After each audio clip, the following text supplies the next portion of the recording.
Good morning po sa inyo lahat. Isa pang maliyugto na ating daily Bible blessings. Pamagat po ng ating aralin ngayong umaga ay ang panganay na anak. Ang panganay na anak. Maraming tayo pamilyar po sa talinhaga ukol sa isang mapagwaldas na anak sa Lucas 15 ng Biblia. Doon may isa pong ama na maaaring siya pilarawan na ating Ama sa Langit na malugod na tumanggap sa kanyang nakisising anak na maaaring larawan po ng mga makasalanan.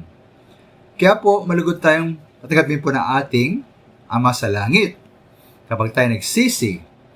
Kaya mahawang po tayong mga minamahal na tayo manumbalik sa ating Diyos dahil siya po'y handang tumanggap sa atin.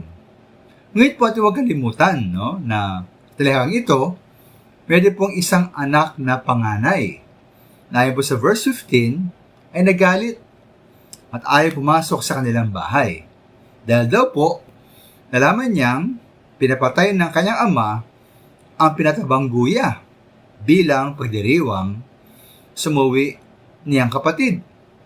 Matalang siya raw po kahit isang maliit na kambing ay hindi siya binigyan ng kanyang ama.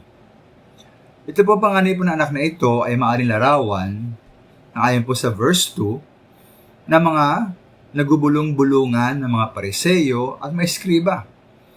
Dahil po, kailan napansin na si Jesus, ating Panginoong Jesus, ay nakikisama at nakikisalo sa mga makasalanan.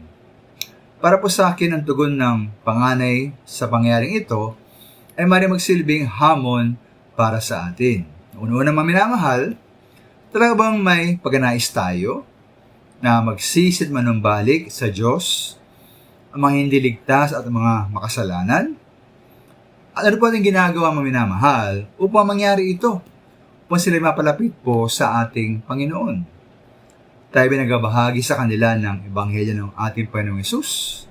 Ikaw mga minamahal, kapag meron po tayong mga bisita o mga bagong dumadalo sa ating panambahan, tayo ba malugod po na merong pagtanggap sa kanila?